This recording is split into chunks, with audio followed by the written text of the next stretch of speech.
Welcome back to 2018 the way it was. For some, finding a 300 to 1 winner is too hard basket, so they get creative. Here are some of the best and worst punting stories of 2018. This magic moment. How about the lucky first four player who nailed the Melbourne Cup? 23, 9, 17, 13 were the numbers across the line. $30 on for $1,121,611 back. Marvello gets up on the inside and here comes cross counter coming at Marvello. Cross counter's flying. The Blue Army have done it at last. Someone snagged the first four in the Tab Everest as well. $33 spent for $387,314 back. Not a bad Saturday. It's Redzell clear. Redzell, 50 metres to go, looking to conquer the Everest again, and boy, he's done it. As for one of our biggest bets of 2018, 10 of the top 11 were on Winks, but the biggest came on Cox Plate Day. $201,200 at $1.22 for a profit of $44,264.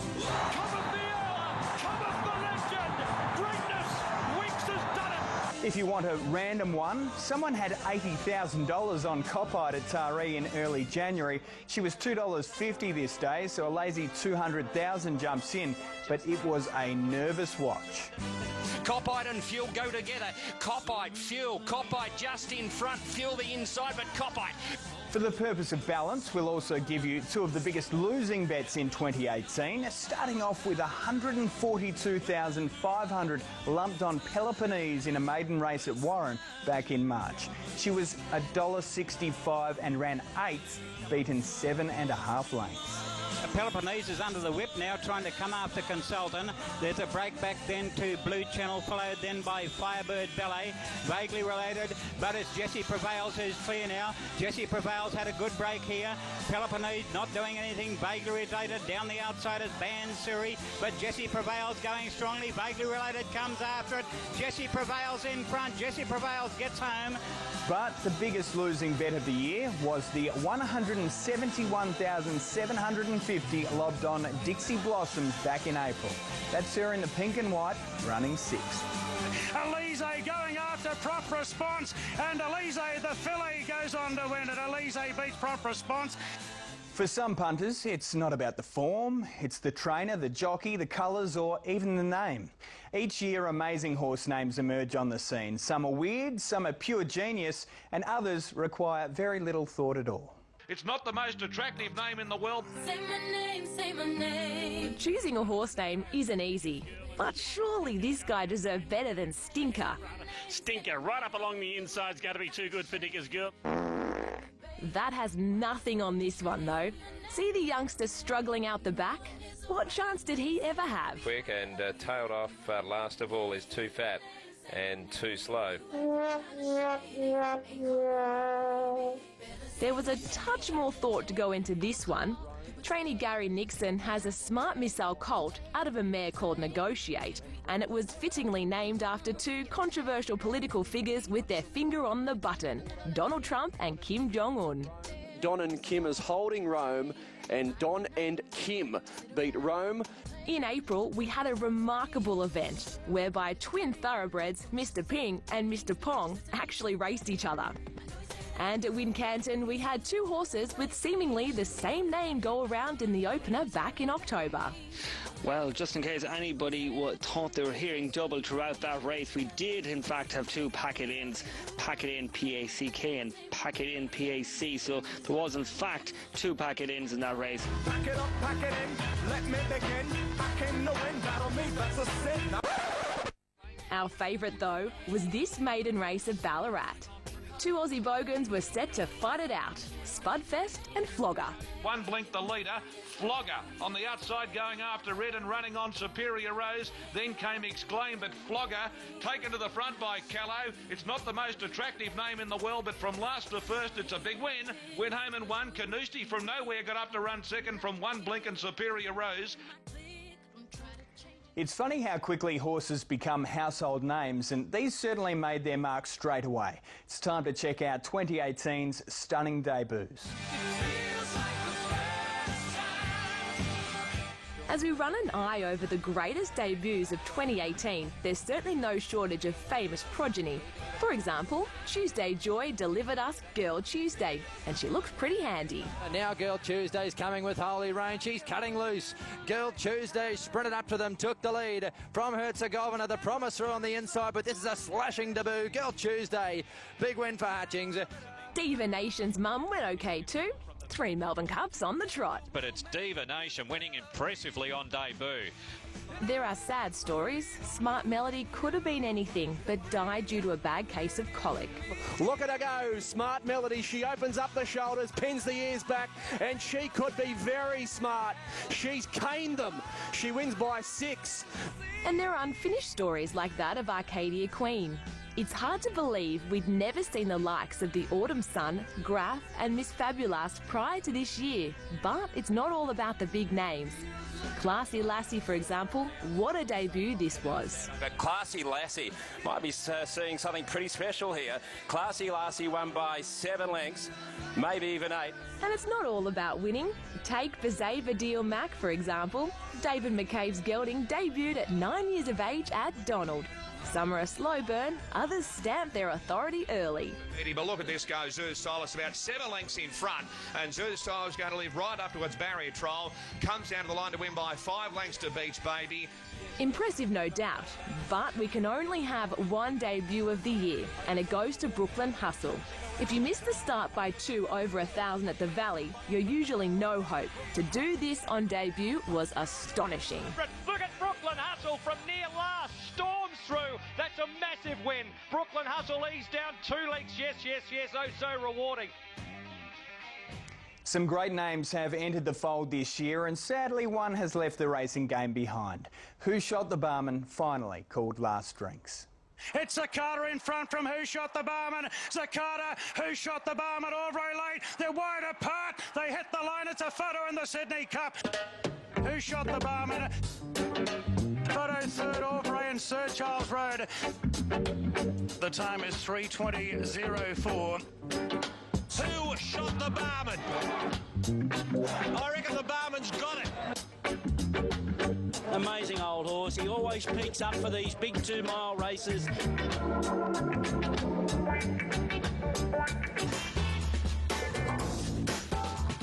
Welcome back to 2018 the way it was. We've seen some pretty weird things over the course of the year. We had the one-eared horse called Rylex that won by 24 lengths at Carlisle. And Rylex wins, and wins very easily. And closer to home, we had a two-eared horse that simply refused to jump. Here we go. And he stood there. He didn't come out. He refuses to leave the barrier. In May, the wait was over. J-Mac was back. And he soon showed navigational skills these guys clearly lack. It's a heavy brickhead, but they've got a serious challenge on Wonky Donkey, who edges off a true line, and he's about to crash through the rail. Soft Rain Succotash. Definitely not the most talented donkey we've seen this year, as Kim Waugh's Bully took social media by storm. We had a horse storm into a bar at Shontea, having thrown his jockey at track work, and there was a biting incident at Gosford. Photo finished third. Shalama tried to maul Oscar's Choice towards the post there, and it's a photo finish there. We also bid a fond farewell to one of our favourites. She Will Reign was bought for peanuts and left with a touch over $3.2 million. It's She Will Reign in front. The $20,000 filly's got the slipper one. So many stories in one year, and we haven't even touched on the best rides. We get that opportunity now as we celebrate our Steer of the Year. Maybe tonight we can go for a ride. When it comes to Steer of the Year, it's hard to line a lot of these up. You have to get votes for overcoming adversity, and Akira Kajia certainly did that. It's business time. Oh, it's been restrained. I think the saddle might have slipped badly here, and it's business time. The jockey looks to be in a lot of trouble. To stay in the saddle is one thing, but to get the win was absolutely remarkable. It's business time. Out wide might be still the leader. It's business time in Kingston. They draw to the line. Photo. It's business time on the outside fence. Kingston over on the rails, and the jockey has come off. It's business time shortly after the post. From a jockey who fell post-race to a jockey who fell mid-race, this has to be one of the most remarkable wins ever seen. Aaron Kuru on Des de Jure at Awapuni back in June. Boy, oh, Des de Jure just dipped on landing, nearly dropped the jockey. That's an unbelievable effort to get back into the saddle there. That bit of riding was impressive enough, but the best was yet to come. Des de Jure's having another dip over on the outside, coming home now. Des de Jure, Gargarin fights hard. Des de Jure's just in front. What an amazing victory! Des de Jure, and he loved it, Kuru. Let's face it, there are brilliant rides each and every day, but this is our top 3. We'll start with James McDonald on Shillelagh in the Group 1 Empire Rose. He saved ground, got through a narrow gap. Her race pattern ensures no win comes easily, but this was straight from the top shelf. Seabrook, Shillelagh's weaving through too, right across the track. Fundamentalist with Shillelagh up on the inside, then Bella Martini. Shillelagh blew the whistle, drove through, and Shillelagh too good. At number 2, Craig Williams with Encryption. Down the straight in the Group 2 Danehill, the outside fence was the place to be this day, so Williams darted across the back of the field from barrier 1, last at the 800, 10th at the 400. He had to bide his time, but eventually the run came. Ocean Knight is winding up and Thorondor's getting through as well. Encryption runs on. Native Soldier with 100 to go with Tavasan. Thorondor, then Encryption. It's Thorondor taking the lead. Encryption's getting out and flashing over the top. Encryption has got up to beat Thorondor. But at number 1, we have Jeff Keogh for this gem on board Red Cupcake at Port Macquarie. We know this wasn't a big race, but he somehow got Kristen Buchanan's mare from barrier 12 to midfield the fence in a 1,000-metre race. From that point, he tracked up behind the leading trio, jumped off the back of Stella Ardens and went for home. Brilliant ride, and if you got $17 about the winner, you'd be pretty happy with his work. Behind them at the 200 Extreme in front over Stella Ardens. Red Cupcake is the one running on, as is Jackpot Telephone. Extreme in front under siege. Coming out at his on the outside, Red Cupcake. Red Cupcake hits the front. Red Cupcake. In Australia, we are blessed with some remarkable race callers, and we've heard plenty of crackers on this show already, but this one just about takes the cake. Call me, don't be afraid, you can call me. Flop moved up now to optimise him with a bit of dash. It's Flop taking the lead. Lady Cromac nearer the inside. Flop in front though. Flop, and if you don't mind, that's a darn good tip by me. Goodbye, Terry. And in fairness, that horse was at about $18, so it was a darn good tip.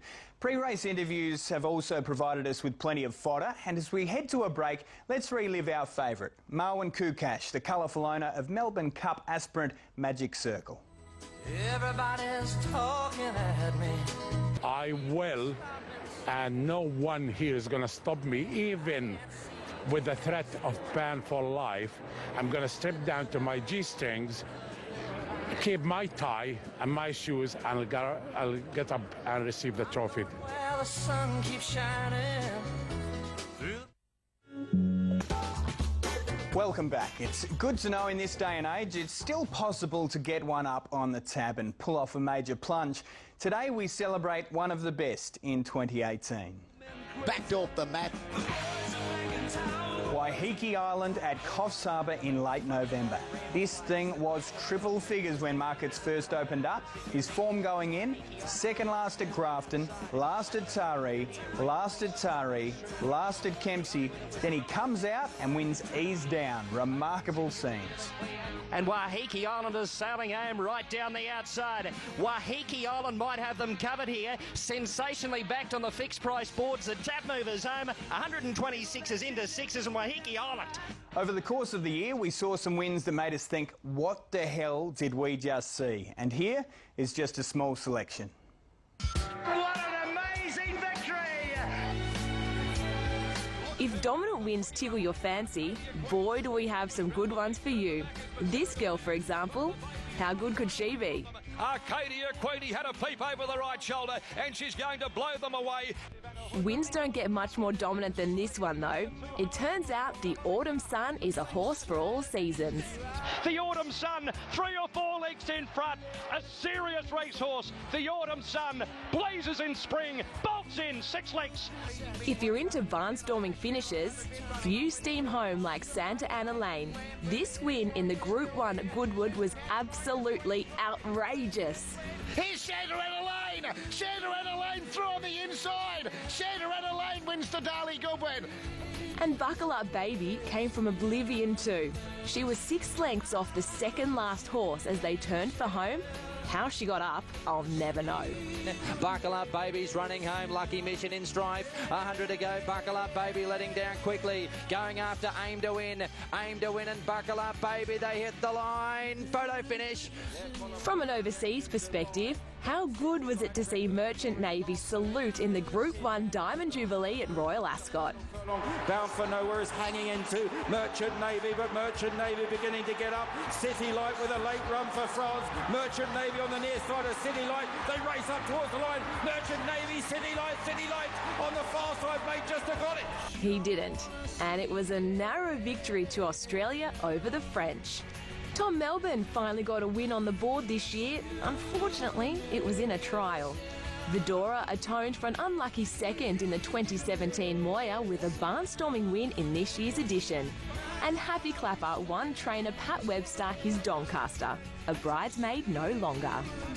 It was Esther Jarb's Slipper thanks to some forward thinking from the gun. Extra Brute took out the Derby, and Tia Cow's Shark made a splash across the ditch for part owner Paul Gallen. J-Mac walked in with Yucatan in the Herbert Power, then Best Solution fended them all off in the Caulfield Cup. But they all looked nailed to the floor as Cross Counter delivered Karen McAvoy his 3rd Melbourne Cup. Marmello gets up on the inside, and here comes Cross Counter. Cross Counter coming at Marmello. Cross Counter's flying. The Blue Army have done it at last. Another big year for Godolphin, but they'd have to settle for a minor placing in the world's richest race on turf. New year, same result as Redzel took out the Tab Everest. Redzel, 50 metres to go, looking to conquer the Everest again, and boy, he's done it. Behind every great horse is a team of stable staff desperate to see their representative succeed. And we shouldn't underestimate what that Melbourne Cup win meant to the team at Godolphin.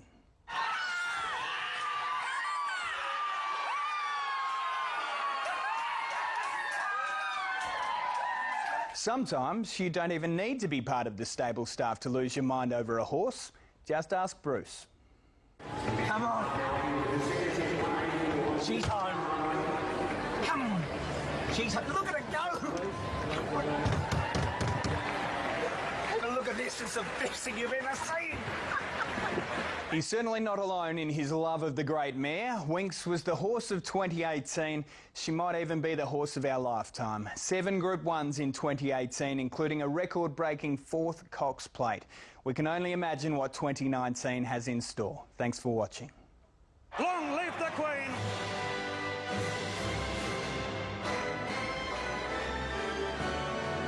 And Libran's making ground, but nudge, nudge, wink, wink, away she goes, the jab, and this is an Australian record of 16 Group 1s. Winx powers away to beat Price Icon and makes it 3 Chipping Nortons.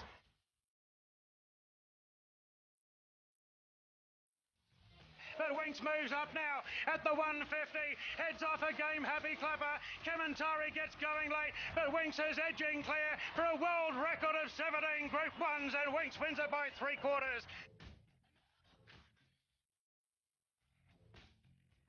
Winx takes the lead from Galo's Shop, and here's a second Queen Elizabeth.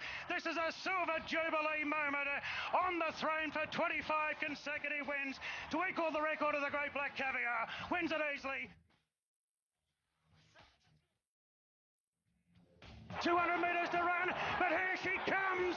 Winx right down the outside, powering away from the Invictus Prince Dargetto and Kamantari. But how soft for Winx. There's 26 in a row for the champ. Wins the race named in her honour.